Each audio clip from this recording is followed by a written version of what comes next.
Querido irmão, querida irmã, antes de darmos início à homilia de hoje, nós temos um testemunho. Quero dizer para você que esse testemunho que nós temos hoje, nós não teríamos. Esse testemunho, ele foi resultado de uma tocaia que fizeram para o padre antes da missa. Já disse para você, né, Dona Maria, o sofrimento da minha vida. Tem dia que termina a missa e você que está ouvindo, você que está assistindo, precisa saber disso para você rezar para o padre, para você sentir pena do padre. Tem dia que a missa termina, eu saio da igreja, já é meio-dia, atendendo gente. Tocaia que fazem para o padre dá um passo, tem um que vem conversar, dá outro passo, não deixa o padre nem sair da igreja. E se não bastasse a tocaia que fazem depois da missa, agora estão fazendo tocaia antes da missa. Quando o padre chega, mas cerca o carro do padre, que a hora que abre a porta, falta bater no povo. Quando o padre abriu a porta, que ia descendo do carro, hoje já tinha uma pessoa lá na porta, esperando, e disse assim: padre, eu trouxe um testemunho aqui para o senhor ler hoje. Mas tem que ser hoje, porque esse é um testemunho muito bonito. E esse é um testemunho muito forte. E esse é um testemunho que eu gostaria de ouvir pessoalmente. Eu vou estar na igreja hoje e eu queria que hoje esse testemunho fosse lido. Eu simplesmente peguei a folha com o testemunho e mandei entregar para a nossa animadora. Não sei que testemunho é. Não tive acesso ao caso e vou ouvir em primeira mão junto com você. Amém? Então vamos ouvir da nossa animadora Maria Lucinda. A sua bênção, Padre Wagner. Hoje venho compartilhar um testemunho daquilo que Deus fez na vida do meu esposo, Wagner Rangel Gonçalves Galdino. Há cerca de 6 meses, nossa família passou por um momento muito difícil. Wagner teve uma convulsão e, a partir daquele dia, começaram as investigações com exames, tomografia, ressonância. Foi descoberto um tumor do lado esquerdo do cérebro, que estava afetando o lado direito do corpo, deixando sem conseguir andar e realizar atividades básicas do dia a dia. Foram meses de muita luta, dor, preocupação e, acima de tudo, muita oração. Todas as quartas-feiras estivemos na missa dos enfermos com o Padre Wagner, clamando a Deus pela vida de Wagner Rangel, pedindo força e misericórdia. Chegou o momento da consulta, que definiria a cirurgia. Mas antes da consulta acontecer, o quadro dele piorou muito. Vieram fortes dores de cabeça, com vômito e soluço, persistente. O tumor havia crescido bastante e os médicos estavam preocupados. O dia da cirurgia chegou, mas parecia que tudo estava tentando impedir. Choveu e o bloco cirúrgico foi afetado. Faltou sangue e não havia vaga no CTI, mas Deus estava no controle de tudo. Na quarta-feira, dia 17 de junho, aconteceu o que tanto esperávamos, a cirurgia. O tumor foi retirado por completo e, para nós, foi um milagre de Deus e de Nossa Senhora Aparecida. Aquilo que parecia impossível, Deus tornou possível. Talvez Ele tenha permitido que o tempo mudasse para que Wagner Rangel estivesse mais preparado, que o inchaço fosse controlado através das medicações. Graças a Deus e a Nossa Senhora Aparecida, tudo correu bem. Hoje, Wagner Rangel está se recuperando, melhorando a cada dia. o nosso coração é só gratidão. Agradecemos a todos que rezaram por ele, que estiveram conosco e que acreditaram juntos com a nossa família. Deus nunca abandonou Wagner Rangel em nenhum momento. Ele esteve presente em cada detalhe, sustentando nossa fé e mostrando que a última palavra é do Senhor Jesus Cristo. Toda honra e toda glória sejam dadas a Deus com gratidão. Meu nome é Divanilde Santos Rocha. Ela está aqui, levanta, olha ela ali, pessoal. Vamos dar uma salva de palmas. Aquilo que parecia impossível, canta. Aquilo que parecia impossível, aquilo que parecia não ter saída, aquilo que parecia ser minha morte, mas Jesus mudou minha sorte. Sou um milagre e estou aqui. Aquilo que parecia, diga, aquilo que parecia impossível, aquilo que parecia não ter saída, aquilo que parecia ser minha morte, mas Jesus mudou minha sorte. Sou um milagre e estou aqui. Mais uma salva de palmas ao nosso Deus. A Ele toda honra, toda glória, toda adoração, toda homenagem. Veja, meu irmão, veja, minha irmã, nós temos aqui um testemunho muito forte de uma pessoa com um tumor no cérebro. Sabe o que é isso? Tumor no cérebro. E essa pessoa fez a cirurgia e pela força da fé e pela intervenção de Deus, a pessoa está bem, está se recuperando. E a esposa veio aqui para dar esse testemunho.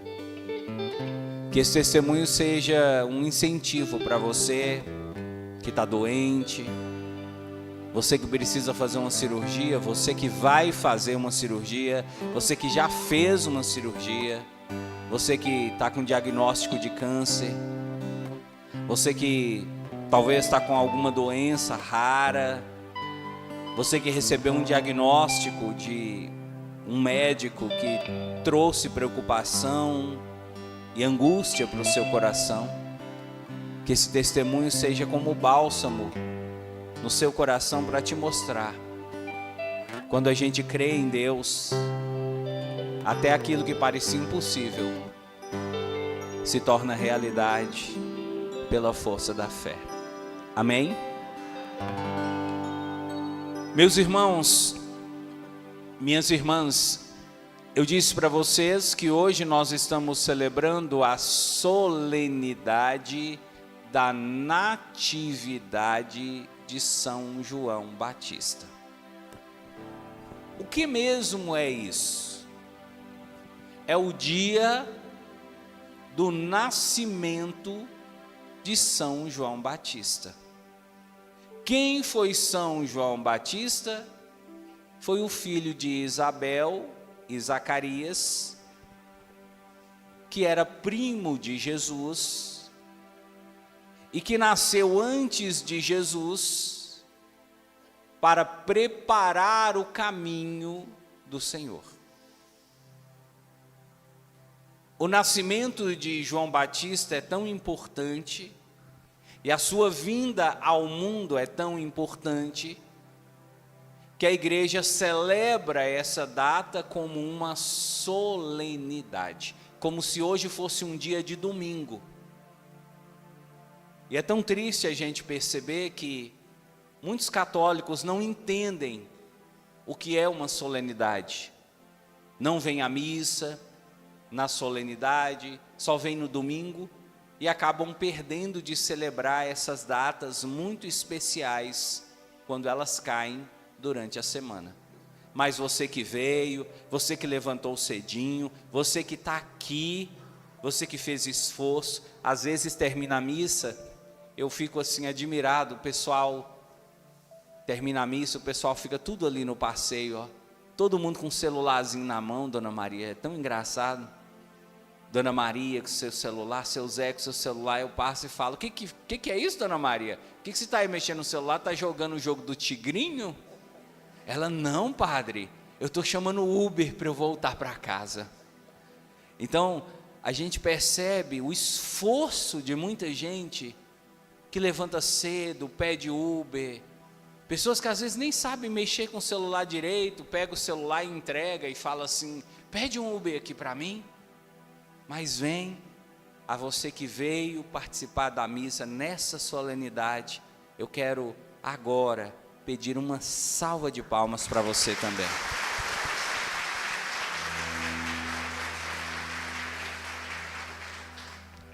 Essa solenidade do nascimento de João Batista, ela está rodeada de mistério, porque antes de João Batista nascer, o pai de João Batista, chamado Zacarias, e eu vou precisar que você guarde esse nome, tá bom? Qual era o nome do pai de João Batista? Zacarias. Zacarias estava mudo. Eu vou te explicar o que aconteceu. Ele estava mudo e não conseguia falar. Quando chegou no 8º dia depois que o menino nasceu, e eles foram dar o nome para o menino, perguntaram para Zacarias, qual é o nome que você quer dar para o seu filho? Zacarias, como não podia falar, ele pediu um papel e escreveu no papel, João é o seu nome. Quando Zacarias escreveu João é o nome e mostrou o papel para as pessoas, imediatamente aconteceu um milagre. A Bíblia diz, eu vou ler para você, versículo 64. No mesmo instante, a boca de Zacarias se abriu, sua língua se soltou e ele começou a louvar a Deus. Então perceba, Zacarias, que não estava conseguindo falar, voltou a falar. No 8º dia, depois do nascimento do menino, na hora de dar o nome para o menino, Zacarias voltou a falar. E aí eu pergunto para você, que mistério é esse que está por trás do nascimento desse menino?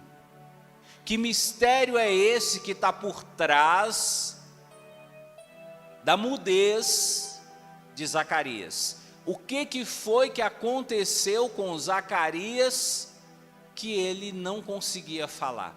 Ele nasceu mudo? Ele adoeceu? Ele teve problemas, como diz Dona Maria, nas cordas vocais? O texto vai dizer para nós que a história de Zacarias foi responsável por algo que aconteceu com ele. Olha o que diz o texto. Logo no início do capítulo 1 do Evangelho de Lucas, diz que Zacarias era um sacerdote. Ele era o quê? Sacerdote. Então você tem que pensar em Zacarias como um sacerdote. Ele não era uma pessoa comum, ele não era um leigo, ele era uma pessoa importante, ele era uma pessoa que tinha uma responsabilidade diferente de sacerdote. Ele tinha uma esposa. Qual o nome da esposa dele? Isabel. Isabel. E a Bíblia diz, Isabel era estéril, ou seja, Isabel tinha problema que não conseguia engravidar. Desde novinha, ela tinha problema de útero, ela tinha problema e não conseguia engravidar. Tanto Isabel quanto Zacarias, que eram casados, eles envelheceram. E como eles não podiam ter filhos por causa de Isabel, eles envelheceram sozinhos, sem filhos. Um belo dia, Zacarias, que era sacerdote, entrou no santuário. O santuário, lá naquele tempo, era como se fosse a capela do Santíssimo aqui para nós. Então você imagina o sacerdote entrando na capela do Santíssimo para oferecer o incenso, para incensar o Santíssimo. No momento que Zacarias estava incensando, olha o que aconteceu. O anjo Gabriel apareceu para ele. Quem apareceu para Zacarias? O anjo Gabriel. O mesmo anjo Gabriel que depois apareceu para Maria. Ele apareceu primeiro para Zacarias. E ele disse para Zacarias: não tenha medo, Zacarias, porque eu venho trazer para você uma notícia muito boa. A sua esposa, ela vai ter um filho. E você vai colocar o nome do seu filho de João, viu, Zacarias? Esse é o nome que Deus quer que ele tenha, João. E esse menino vai ser um menino muito especial diante de Deus. Ele que vai preparar os caminhos do Senhor. E Zacarias olhou para o anjo e perguntou: mas como vai acontecer isso? Da minha esposa ficar grávida? Porque veja, eu já sou velho. E a minha esposa é de idade avançada. Quando Zacarias disse, eu já sou velho e a minha esposa é de idade avançada, Zacarias estava dizendo por o anjo Gabriel uma coisa que fica feio até de pensar e de falar, mas Zacarias estava reconhecendo, olha, nós não temos mais vida sexual. Eu já não, como disse a canção, a pipa do vovô não sobe mais.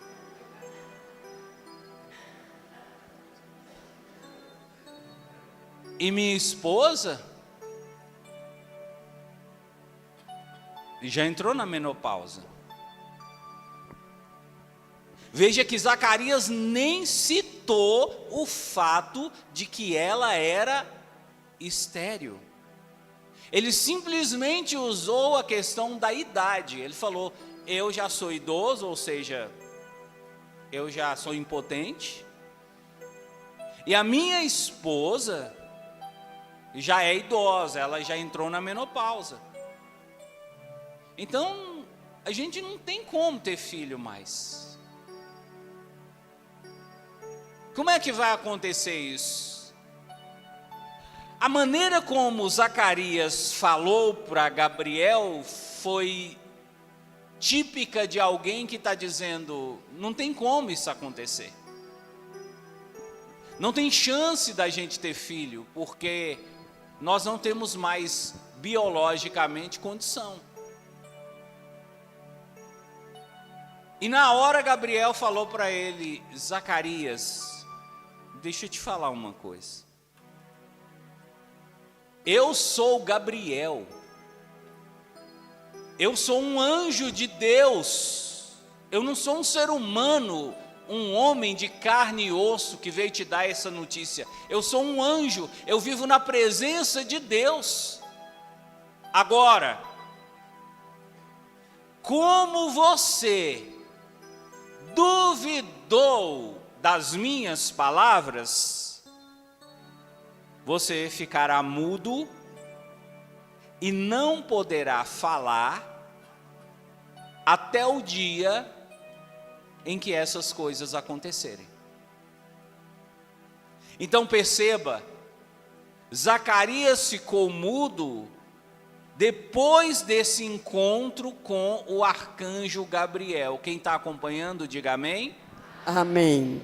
Quando Zacarias saiu do santuário, ele já saiu mudo. Ele tentava conversar e não saía voz da sua boca.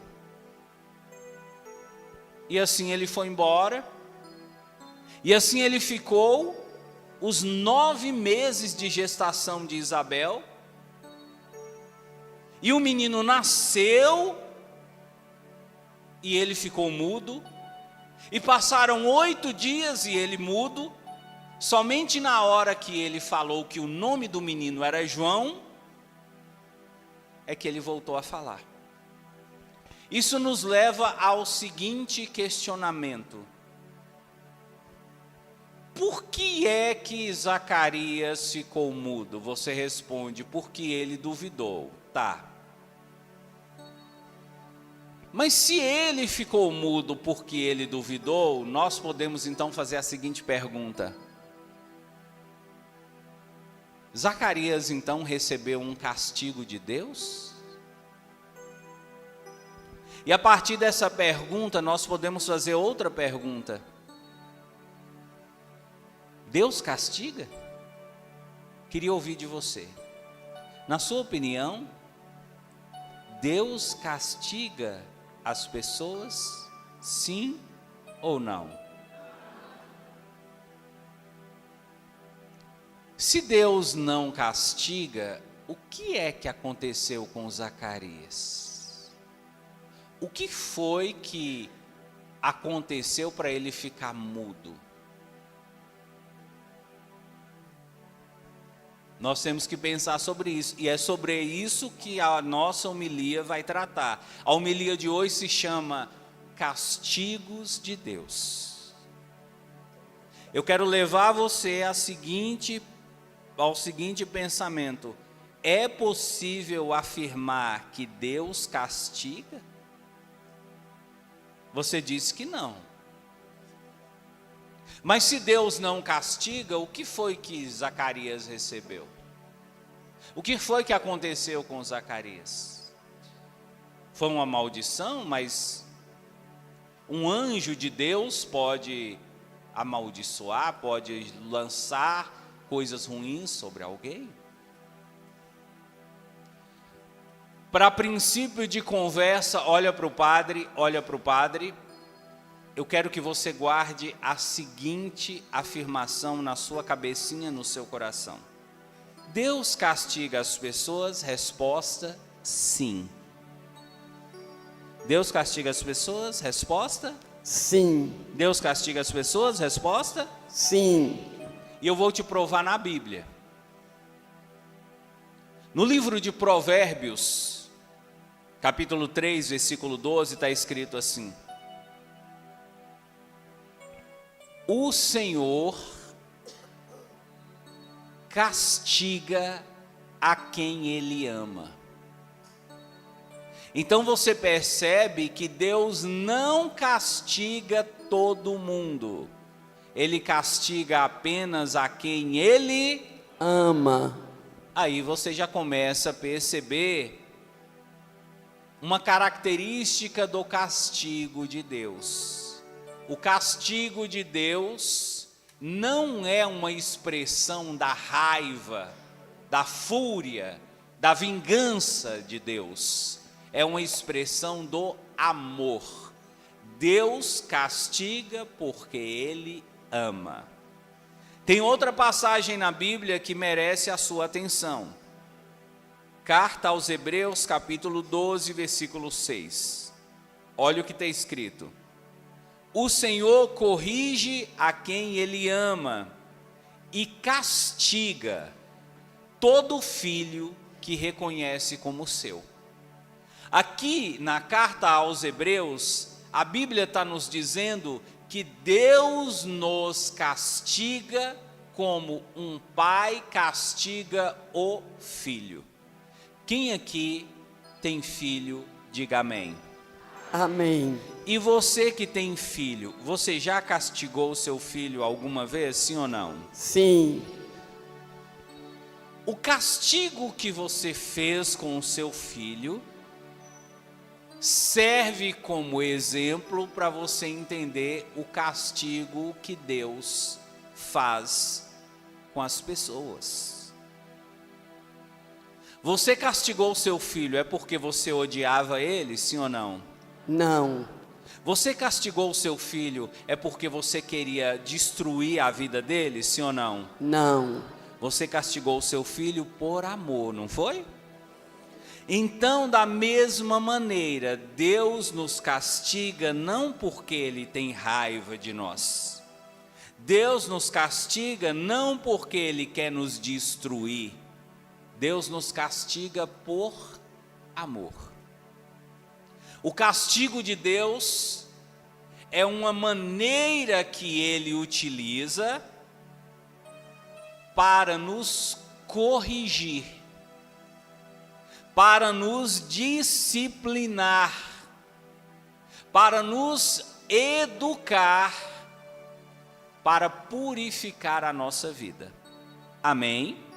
Amém. Então aqui a gente percebe a diferença entre o castigo do policial e o castigo de Deus. Às vezes a gente diz, nossa, o policial castigou o bandido. Aí você entende, o policial bateu no bandido até sangrar, o policial bateu no bandido sem dó.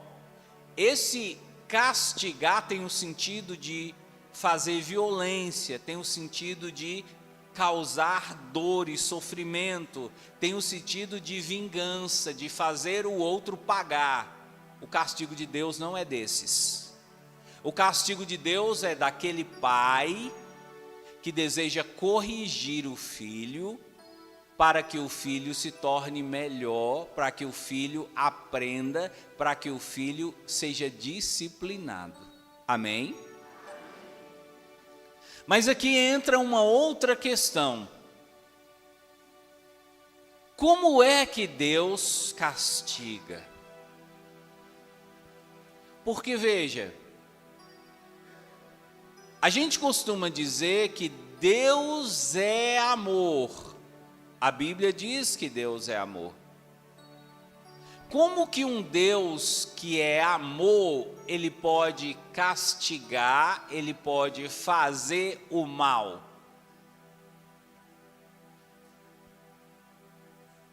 Um exemplo.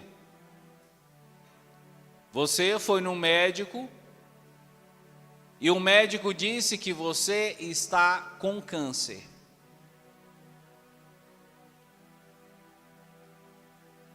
Como é que você pode acreditar que esse câncer seja um castigo de Deus? Deus mandou o câncer? Deus envia doença? Deus envia coisas ruins?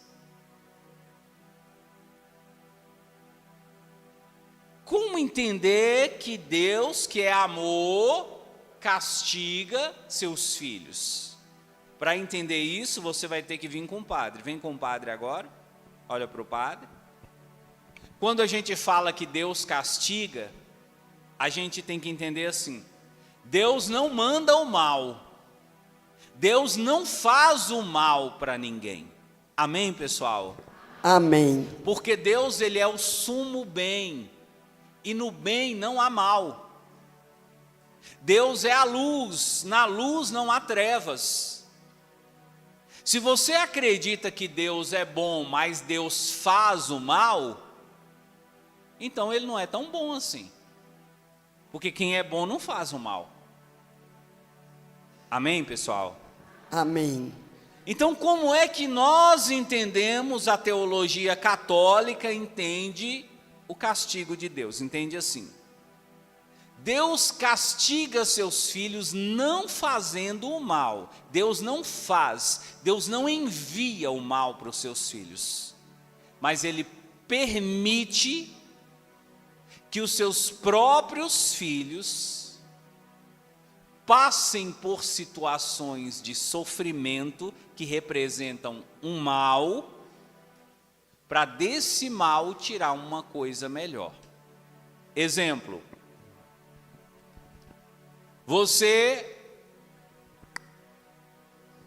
tem uma moto e você vive correndo de moto na rua. Você vive correndo de moto na rua e a sua mãe fala para você: menino, uma hora você vai cair dessa moto, cuidado, cuidado. Moto não pode ficar correndo com ela na rua não, porque o para-choque da moto é o seu peito. Não corre com moto não, você vai se lascar, você vai se dar mal. E você diz: ah mãe, não tem nada não, eu sei o que eu estou fazendo. Como é que Deus aplica um castigo a esse filho que não está entendendo o risco que ele está colocando à vida dele? Deus permite que esse filho continue correndo de moto e permite que esse filho sofra um acidente de moto. Veja, Deus não causa o acidente. Ele permite que o próprio filho passe pelo acidente, para que desse acidente o filho aprenda que correr de moto não pode, é perigoso e prejudica a sua vida. Quem está conseguindo entender, diga amém. E aí você começa a entender então que o sofrimento não é Deus que manda, Ele apenas permite que aconteça. A pessoa que fuma, de repente descobriu que está com câncer na laringe. A pessoa que bebe, de repente descobriu que está com câncer no fígado. Ah, foi Deus que mandou o câncer para mim. É correto pensar isso, sim ou não? Não. Como é que você tem que pensar? Deus permitiu que isso acontecesse para que você pudesse aprender que isso que você está fazendo com a sua saúde não está certo. Então o castigo de Deus não é Deus mandando o mal, é Deus permitindo que você mesmo atraia o mal para a sua vida e você possa perceber que esse mal está prejudicando você. Mas aí vem uma outra questão que você deveria estar se perguntando: como saber se um sofrimento que eu estou passando é castigo de Deus? Todo sofrimento, pergunta que eu vou fazer para você, olha para o padre. Todo sofrimento na nossa vida é castigo de Deus, sim ou não? Sim ou não? Não. Sim ou não? Claro que não. Nem todo sofrimento é castigo de Deus. Nem todo sofrimento tem uma, vamos dizer assim, uma intervenção divina através daquele sofrimento para você. Para você descobrir se um sofrimento é castigo de Deus ou é apenas uma tentação na sua vida, você tem que olhar o seguinte: o sofrimento, quando ele é tentação, ele vem para te destruir. E o sofrimento, quando ele é castigo de Deus, ele não vem para te destruir, ele vem para te corrigir, ele vem para te levantar. Perceba uma coisa: No caso de Zacarias, esse castigo que ele recebeu foi para destruir a vida dele, sim ou não? Não. Deus não quer a destruição de seus filhos. Então não adianta você virar e falar assim: nossa, minha vida está destruída, Deus está me castigando. Deus não quer a destruição dos seus filhos. Deus não castiga os seus filhos a ponto de destruir, de matar. Não. O castigo de Deus é sempre para a pessoa aprender. É como aquele pai que castiga seu filho, não para matar o filho de bater, mas apenas para o filho aprender que não pode fazer aquilo mais. Deus, ao aplicar o castigo, ele tem uma dose, ele tem uma proporção. Quem não tem proporção, quem desce a lenha sem dó é Satanás. Então tem muito castigo que acontece na vida de uma pessoa, que vem do diabo, e a pessoa acha que vem de Deus. Ah, eu estou sofrendo assim porque é castigo de Deus. Não, não, não. Sabe quem está te castigando? É Satanás que está te castigando, que está destruindo sua vida e você não percebeu. Deus não castiga ninguém para destruir a vida da pessoa, não. Deus castiga como um pai que corrige para o filho melhorar. Se você, através do castigo, não está melhorando, está piorando, então isso não vem de Deus, isso vem do diabo. Se você concorda com o padre, dá uma salva de palmas para Deus.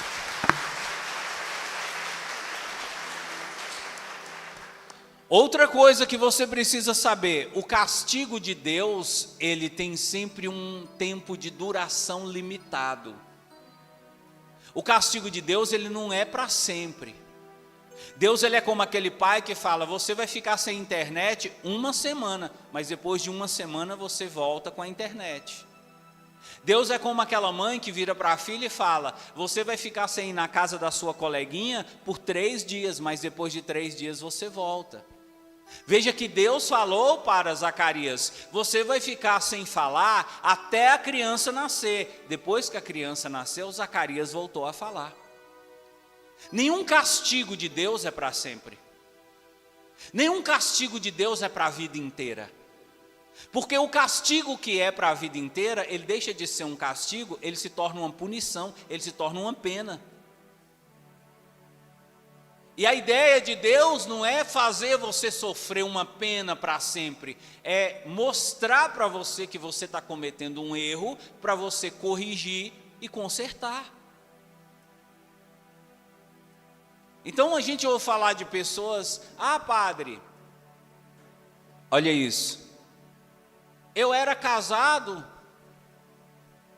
e aí eu traí minha esposa, e aí minha esposa separou de mim, eu sinto que eu fui castigado por Deus. Aí eu, como padre, pergunto: mas você voltou com sua esposa? Não, hoje a minha esposa é casada com outra pessoa, minha esposa tem filhos com essa outra pessoa, e hoje eu estou sozinho no mundo. Isso pode ser chamado de castigo de Deus, sim ou não? Porque o castigo de Deus, ele não tem caráter de permanência, ele é provisório. É uma coisa que acontece e depois volta. O castigo de Deus é uma coisa que Deus tira de você, mas depois Ele te dá de novo.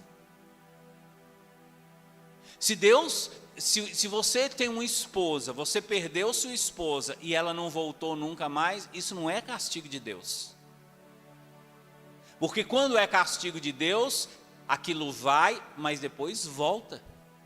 Quem está conseguindo entender, diga amém. Eu estou me esforçando nesse assunto até para ajudar você a entender o que é de Deus e o que não é de Deus. Porque tem muita gente que está chamando castigo de Deus, o que às vezes não tem nada a ver com Deus. Outra característica do castigo de Deus: o castigo de Deus, ele tem o objetivo de te fazer crescer.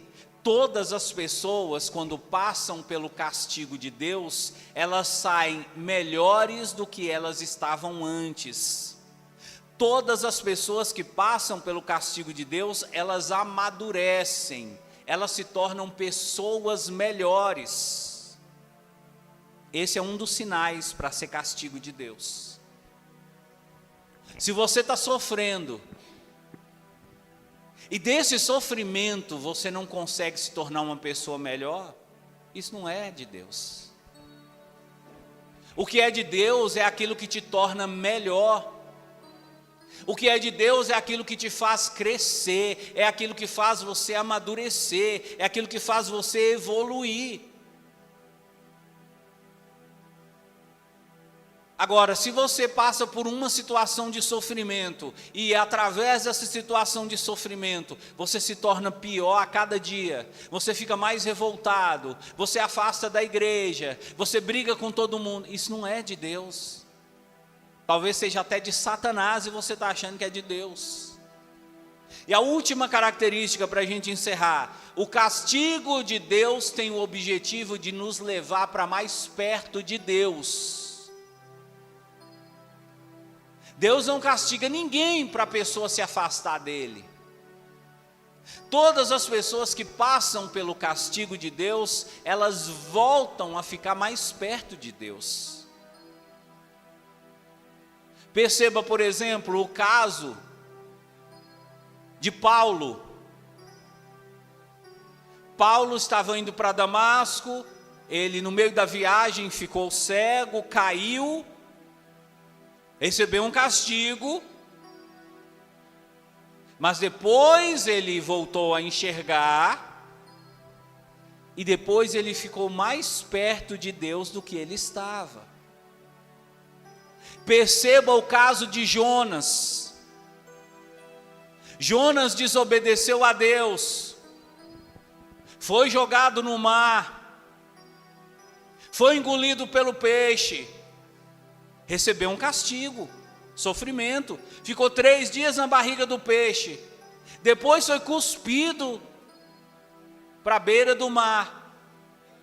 Quando Jonas voltou, ele se tornou uma pessoa melhor do que ele era, e ele estava mais perto de Deus do que antes. Perceba o caso de Zacarias.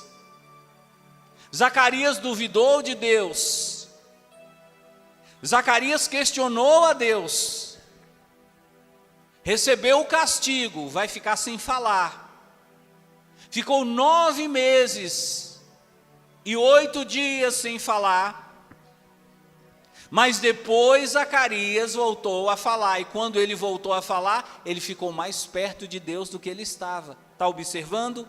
O castigo de Deus, ele sempre te traz mais perto de Deus, e nunca para longe de Deus. Você deve estar perguntando, mas padre, por que o senhor está falando tudo isso? É para mostrar para você, meu irmão, que no mundo que nós estamos, Deus ainda corrige seus filhos. Deus começa a mandar mensagens para você de que você está levando uma vida errada. Deus começa a mandar sinais para você de que você está fazendo coisas que Ele não gosta. Às vezes numa missa, numa homilia, Ele fala uma coisa para você. Às vezes numa música que você ouve. Às vezes num livro que você lê. Num filme que você assiste. Algum sinal Deus utiliza para te mandar o recado. Fala para o meu filho que isso que ele está fazendo eu não gosto. Eu não quero isso para ele. Aí você continua fazendo o que Deus não gosta. Chega uma hora então que Deus decide aplicar um castigo. E quando o castigo de Deus acontece, aí o sofrimento vem. Então, para você que está sofrendo, é importante você discernir. O meu sofrimento, ele é só sofrimento? Ou ele é um castigo de Deus? Porque o sofrimento, quando ele é um castigo de Deus, ele tem uma mensagem. É Deus te dando algum sinal de alguma coisa que tem que mudar na sua vida, que Ele não está gostando. Então que você aprenda os sinais, para não acontecer na sua vida o que aconteceu na vida de Zacarias. Para você não ter que passar por situações difíceis por causa de pecados por causa de desobediência, por causa de deslizes que você cometeu. Mas acima de tudo, se você estiver sofrendo o castigo de Deus, saiba, vai passar. Deus não está chateado, magoado, com raiva de você. Ele te ama e, acima de tudo, Ele quer que você cresça. E como diz Dona Maria, quem não vai pelo amor, louvado seja nosso Senhor Jesus Cristo. Para sempre seja louvado.